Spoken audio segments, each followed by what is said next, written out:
On September 16, 2022, 22-year-old Mahsa Jina Amini died while in custody of the government's morality police for wearing improper hijab.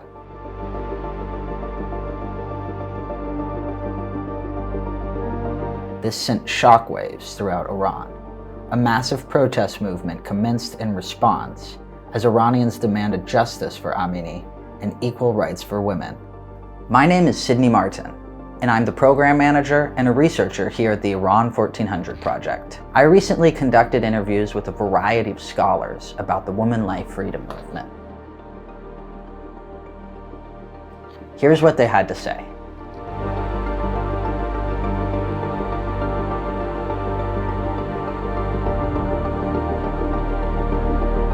I think we should break the question into two parts, the question of positive and negative, and then the effect of the response in the country. On the positive side, exposing the vulnerability of the political structure and demonstrating the repressive nature of the both ideology and the governance of the state. The wall of fear from the state has broken, and this has generated a new atmosphere of vulnerability for the regime and massive erosion of whatever legitimacy it had. Secondly, the uprising brought women in forefront of the political resistance in a manner unprecedented in the history of Iran, in terms of the widespread nature of it, in terms of the youthful aspects of it, and in terms of the number of places of resistance, over 90 cities. Many have chosen to consider this as a feminist movement or social movement. The opposition, number three, the opposition to the Shah during the revolution captured the streets, and the Islamic Republic has built itself in terms of the control of the streets. One of the things this movement denied this to and the regime had denied the protest movement to come to streets and control the streets. However, this movement has taken the street back from the Islamic Republic and has made it unsafe, both in terms of as a site of joy and as an unwelcome for clerics. Today, clerics have difficulty walking with their robes on the streets. Many of them hide their clothing and go in plain clothing. And women are in the streets still, despite of all the repression that has taken place, still they walk around in the way in which they like to. And many of them expose their hair, or as they're comfortable, they wear whatever they're comfortable.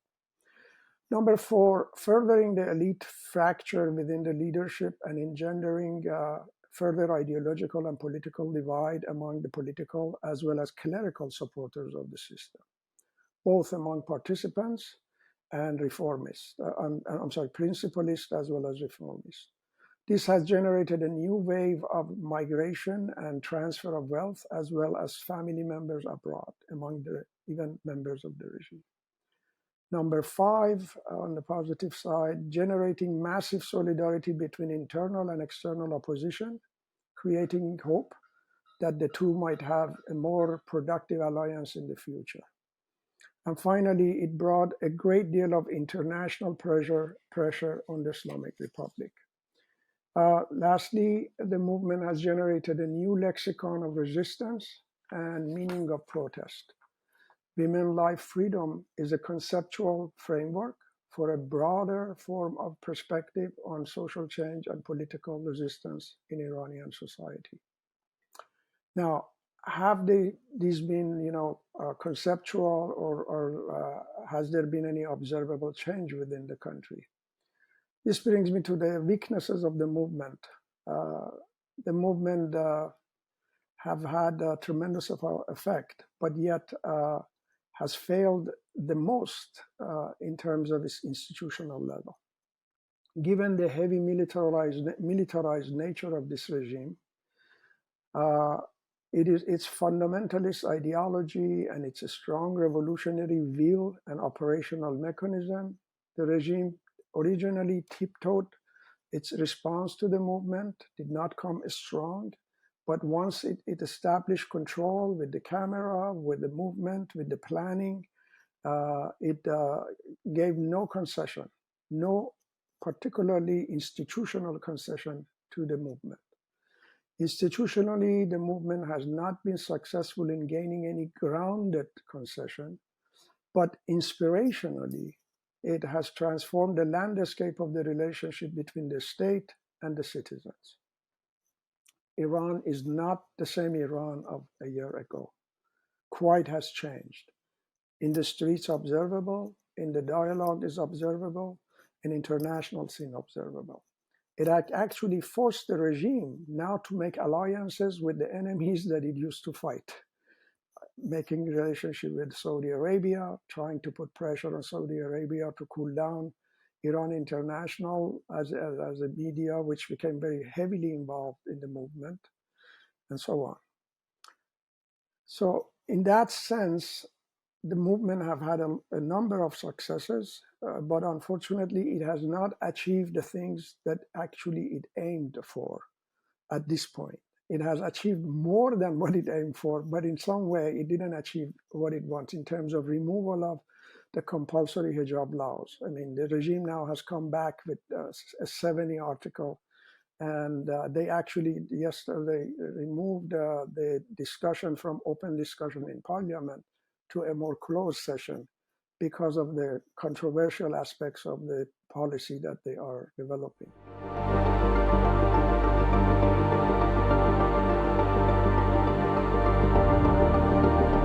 Well, again, I break this in two parts, a response of Iranian and a obstacle. The movement has been called all kinds of things. There are different theoretical positions, different sociologists, social scientists, political scientists have taken toward it. Some have called it a feminist movement. Some have called it a new social movement, leaderless movement, and so on. It's not time to get into those stuff, and I have problem with any of those theoretical. None of them are perfectly answered all the question and or characterization of this movement. But if we get into the essence of it, the movement lacked leadership and organization. That was the most important pitfalls of this movement. It got distracted from these two types of shortage because the movement kept moving along. At the beginning, it was about compulsory veiling, which is a minimalist or a specific demand, and it's easier to push the state for it or achieve it. But yet, very soon, it transformed into a maximalist position of overthrow of the regime, which it did not have any of the tools and even the necessary tools for doing so. Understanding the strengths of the state and jumping from specific demands, which, as I mentioned, to demanding overthrow of the regime was a very heavy demand and creating a huge expectation. So the movement was overloaded with expectations and demands that it could not deliver. And that was too much to ask. It created a lot of hope among the public, and it was a bit pumped from outside by the media, social media, as well as the Iranian media abroad or Persian-speaking media abroad. Had a great slogan, woman, life, freedom, and some good tactical moves, but lacked a broad and coordinated strategy how to achieve it. And lacked organization and leadership, I mentioned. The movement had no intermediaries or staffing or membership or organization that negotiate with the state. While they are in the streets, there had to be some people who would be on the institutional level, communicate with the state, with forces within a state who are weaker, who are more sympathetic toward the movement. None of that had existed. Even reformists did not have a good relationship with the members of activists who were in the streets. The reformists had put up a very good discussions against the principalists on the issue. Regime actually opened up a couple of channels on TV to have debates. And in those debates, a number of good critique and analysis came out. But unfortunately, none of that translated into action. It was all a way of airing out. And the regime originally thought by airing out, it would cool everything, and it didn't. It actually inflamed the situation. So that was one of the other things that, of course, made it difficult for the leader. Receiving vast support from Iranian abroad, but at home, it did not receive that kind of support in a tactical and practical manner. It was in the hearts and minds of all parents and hearts and minds of all Iranians, but it did not connect and it did not step out. The parents did not come supporting their kids in the streets. They did not also dare to tell them not to go because they knew that they are fed up, they knew that they are frustrated, and they knew that their demands and their claims were just and fair. And for that reason, other movements also did not share its optimism for change because they were not sure that it can carry out and deliver. The movement was youth-based and failed to attract other social groups and classes. And lastly, the support from abroad was a unique and very, very motivating factor in the movement. But it also turned out to be detrimental to its fate. Part of this support was hijacked by the goals of the movement, assuming that the regime is about to collapse and its leadership in opposition outside basically assumed that they are in their way to Tehran, and they begin to make certain movements and maneuvers abroad by different governments. And that gave the regime excuse to basically call this whole movement as a foreign-born and affiliated with the Western countries and plots against the Islamic Republic and so on.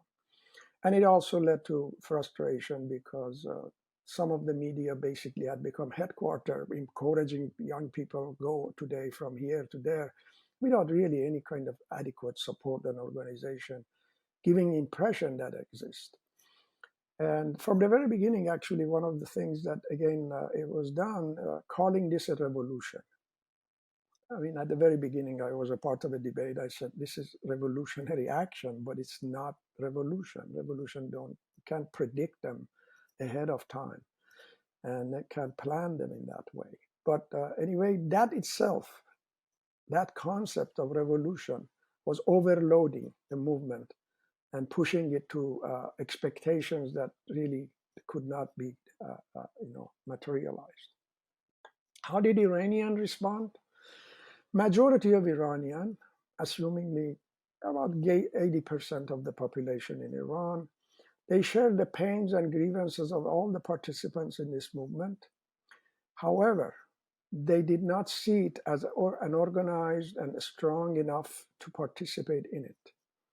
Most parents remained cautious and anxious about their youth, but neither they could join them nor felt justified in stopping them. Unfortunately, this is the very sad part of the situation.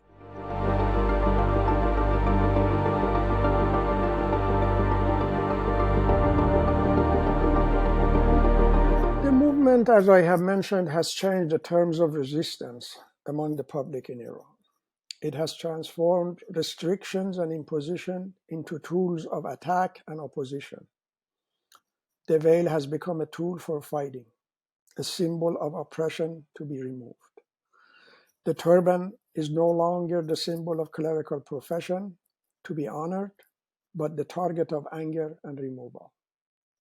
I mentioned that the street had become unsafe for many of the cleric, and many of them have come to the media openly, had bagged showing that I cannot I don't dare anymore to go out with my clothing. When I come here, I just came here. Here it is. I have put my turban and clothing robe in the bag.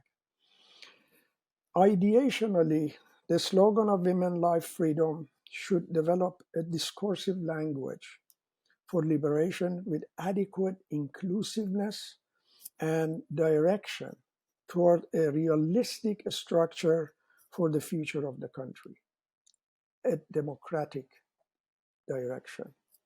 Such efforts must be accompanied by measures to strengthen civil society, trying to include all different shades of Iranian public, old, young, rich, poor, middle class, all have to be involved because this regime is now no symbol institution. It's much more than, it's a theocratic state, armed to the teeth, and it's very strong, and it has a very strong will to stay in power. That's very important. For any opposition to this regime, it has to have good direction, good sense, good discourse or narrative to convince people. So for that reason, polarization and divisions should be ended and clear strategies developed for achieving unity among the diverse religious and ethnic population in the country in order to overcome the suppression and suppressiveness of this regime. Change does not have to be revolutionary always. Revolutions are connected with reform, and attitude to deny reform, attitude to denigrate reformist efforts is wrong, and it would not achieve much. If Iran is to be successful, Iranian are to be successful in trying to remove this repressiveness and move toward a democratic state, they need to understand that reform is part of the process that may lead to a revolution. But the model of the old revolution should not be replicated the same way.